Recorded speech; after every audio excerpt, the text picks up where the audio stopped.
Herkese yeniden selam dostlarım. Yeni bir videoya hoş geldiniz. Aslında ben geçenlerde bir video başlatmış ve bir şeyler çekmiştim. Ama yine o videoyu sanıyorum silmişim. Aslında daha önce de başıma geldiği için bir depolama alanı, çöp kutusu bir alanı yapmıştım kendime. Fakat orada da bulamıyorum. Bir yerde buldum ama bulduğum videoyu geri getirtiremedim falan derken o video hani tamamlanmış bir video değildi. Fakat başlatmış ve birkaç bir şeyler çekmiştim. Ama o video öylece gitti. Birkaç gün böyle video çekecek fırsatı bulamadım. Çok da rutin şeyler olunca evde olduğum için açıkçası çok da böyle çekecek bir şey de olmuyor. Ama dedim ki bu arayı çok açmayayım artık. Düzenli video yükleyeyim. Şimdi bir video başlatayım hemen. İstedim sizin için. Saat şu an 6 falan sanırım. Kreş konusunu gelince konuşalım. Ama şöyle söyleyeyim. Evde durmak istemiyor.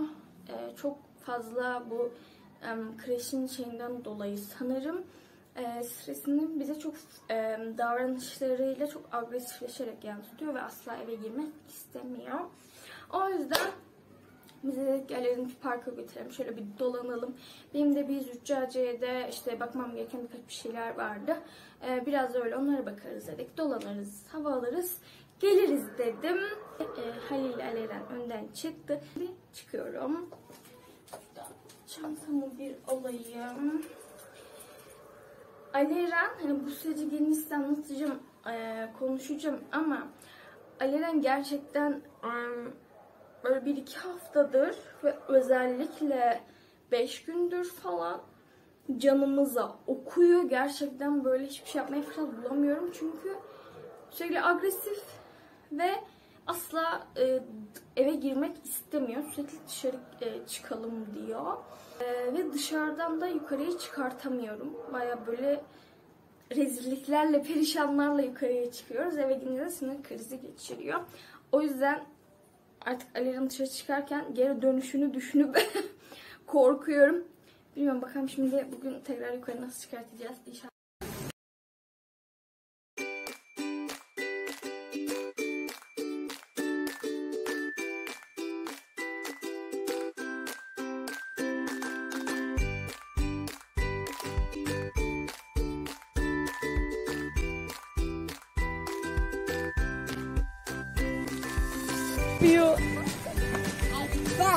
Atladı abi. Hadi şuraya çık, gel. Gel. Seni çıkartayım, buraya mı çıkacaksın? Tık tık tık. Hadi tık tık yap. Tık tık tık tık. Baba. Gel. Gel, korkma, gel. Peki. Bak.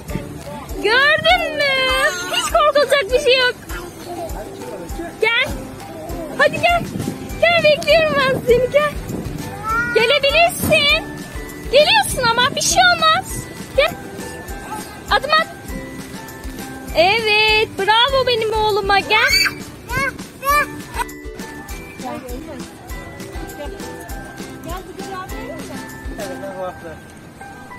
Korktu mu?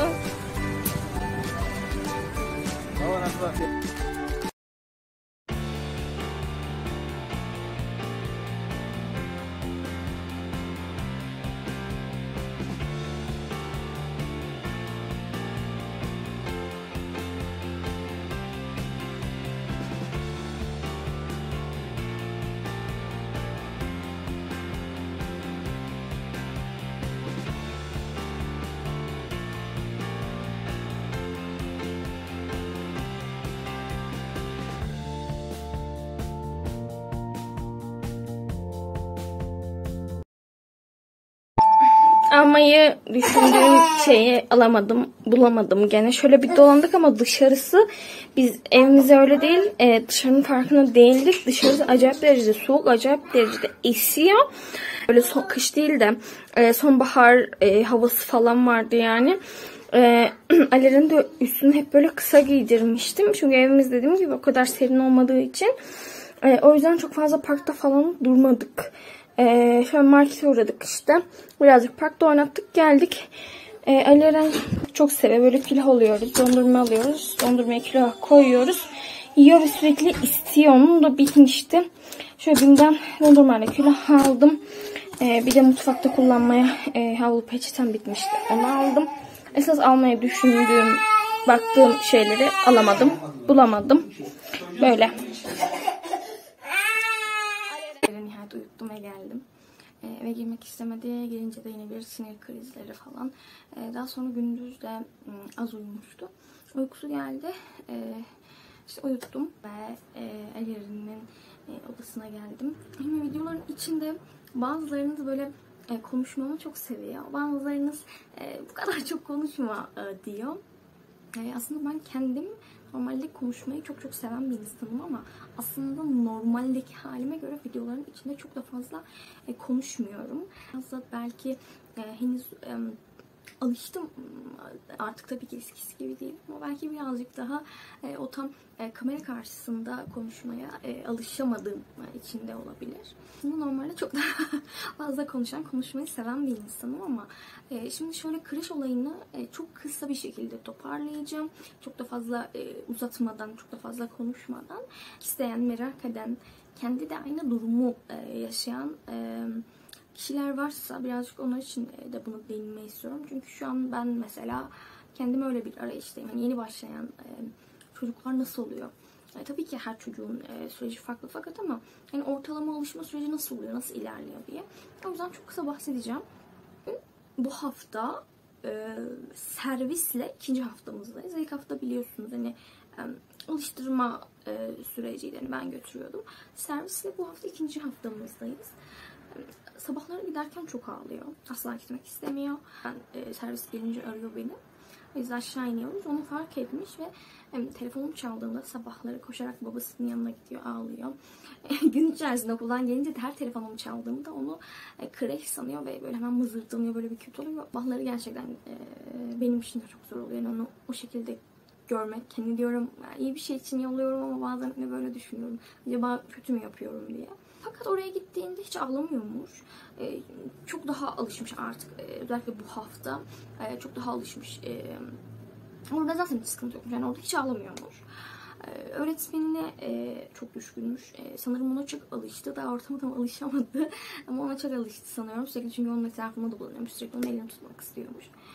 Bunun yanı sıra şöyle bir sıkıntı yaşadık ve yaşıyoruz. Kreşe başladığından beri fazla hırçın olmaya başladı. Ve lütfen böyle benim gibi bu tarz şeyleri yaşayan, çocuğumu kreşe gönderen, daha öncesine göndermiş çok sıkıntıları yaşayanlar varsa da aşağı yorumlarda yaşadığınız süreci falan anlatıp yorum yaparsanız hem benim için gerçekten buna çok ihtiyacım var hem de benim gibi meraklı kişiler için de bir şey olmuş, referans olmuş olursunuz. Şu an zaten hani biz yarım gün başladık. İyi ki de öyle yapmışız. Tam günü kaldıramazmış gerçekten. Sabah gitmek istemiyor fakat Halil almaya gittiğinde eve girmek istemiyor ve ağlayarak zorla sokuyoruz eve. Bu sefer de krizlere giriyor dışarı çıkacağım diye. Çok saldırgan davranmaya başladı. Isırıyor, vuruyor, saçımı çekiyor yani ama öyle böyle değil. Ve asla hiçbir şeyle ikna olmuyor. Geçen 3 gün boyunca gerçekten zor bir 3 gündü. Sadece ağladı, sürekli ağladı. Dışarı çıkalım diye. Ve hiç böyle bir şey yaşamamıştık daha önce ve asla ikna olmuyor. Hiçbir şekilde hiçbir şeyle ikna olmuyor. Böyle bildiğiniz 2 saat boyunca hiç susmadan ağlıyor. En sonunda yoruluyor. Uyumuyordu gündüz. 7.30'da kalkıyor sabah.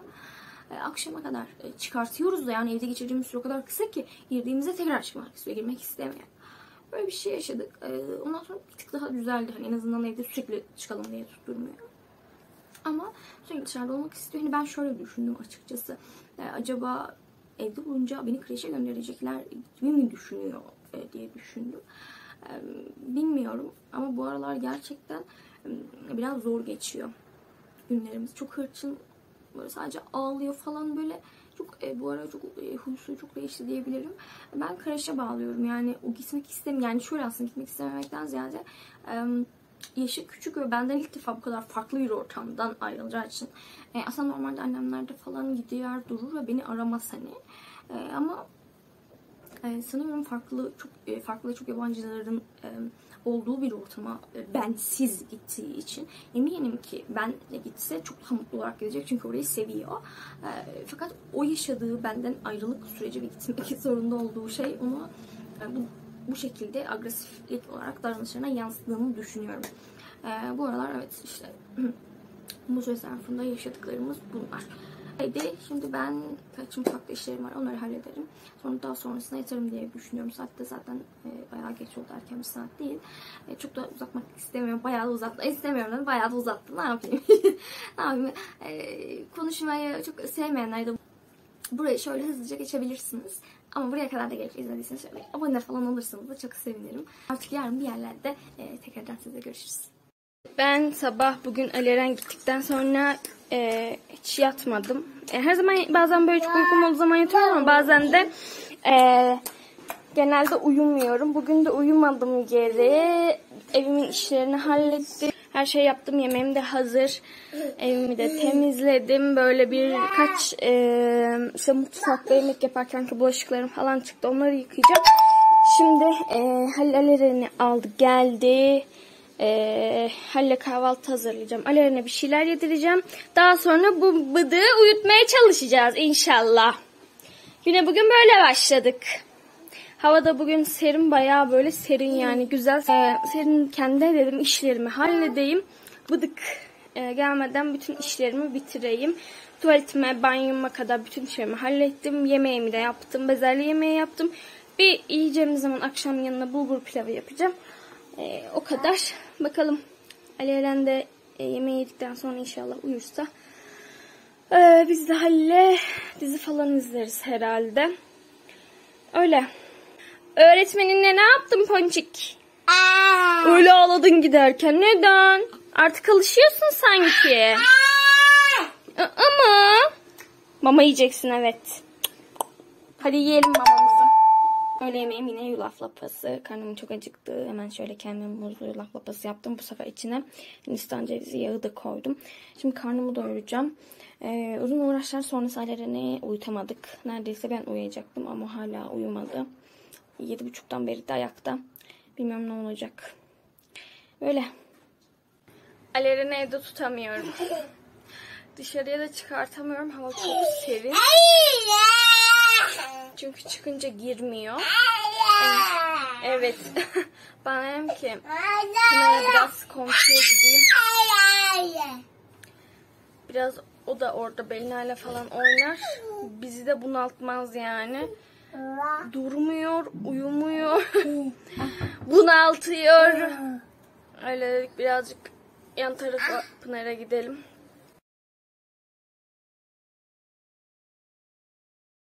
Birazcık aşağıya kapının önüne indik. Birazcık da burada takılacağız. Aleren arabaya Atma arabaya gelir. attık ki zaten. Aleren son hız yaramazlıklarına devam ediyor. Asla durmuyor. Asla yorulmuyor. 7.30'dan beri ayakta ve uykusuz. Öyle. Hava bayağı serin.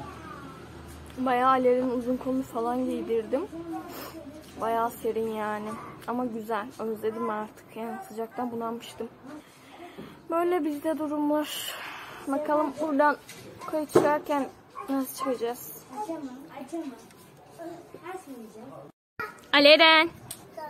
Geliyor abi geliyor. Doymadın mı dışarıya? 7.30'dan beri ayaktasın. Bak Sefa'yı gördün değil mi?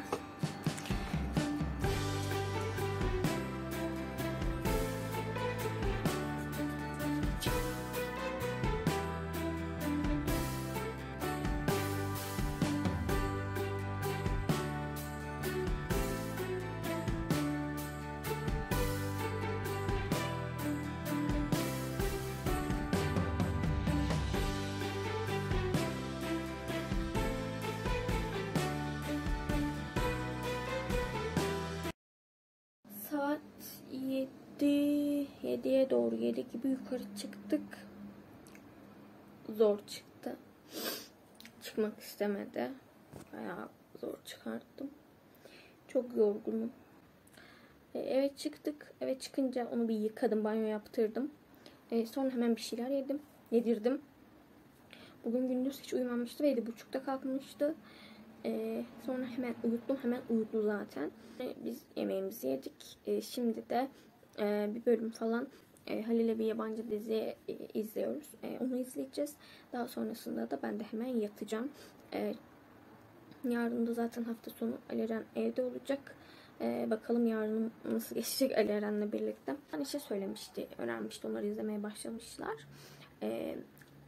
Yanlış telaffuz etmiyor isem Outlander dizinin ismi. Türkçe karşılığı yalancı demek. Dizide aslında birçok konu var. Bilim kurgu, dram, aşk, bir zaman yolculuğu gibi bir konusu ve tarih de var içinde. Yani şöyle tarih var. İçinde bulundukları dönem tarihsel bir dönem. O tarz şeyleri anlatıyor. Yani böyle içinde bilim kurgu, aşk, dram, tarih olduğu bir yabancı dizi. Biz sevdik. Yeni başladık zaten. 1. sezona birkaç bölüm kaldı. Halil evde olduğu için çok sık izliyoruz. Bir de bölüm sonunu öyle bir şekilde bitiriyorlar ki hani diğer bölümü acayip merak ediyorsun. Hani mesela çok uykum oluyor, diyorum ki hani bir bölümü izleyeyim yatayım diyorum. Bölüm sonu bir bitiyor. Hadi diyorum bir bölüm daha izleyelim, merak ediyorum çünkü. Herhalde bir bölüm falan onu izler. Yatarım diye düşünüyorum. Evet, bir videomuzun daha sonuna geldik. Umarım keyifle, severek izlediğiniz bir video olmuştur. Videomu beğendiyseniz beğenmeyi, aşağıya yorum yazmayı unutmayın. İzliyorsanız aşağı yorum yazarsanız çok sevinirim. Çünkü bazen böyle boşa çekiyormuşum gibi hissediyorum. Bu da beni üzüyor ve demoralize ediyor. Seviyorsanız aşağı yorumlara yazarsanız sevinirim. Bana verebileceğiniz öneri, eleştiri, şunu çek, bunu yap, bunu yapma gibi güzel bir üslupla söyleyebileceğiniz öneri ve eleştirilerinizi de yazarsanız sevinirim. Bunları her zaman açığım ve gerçekten çok dikkate alıyorum. O zaman bir sonraki vloglarda görüşürüz.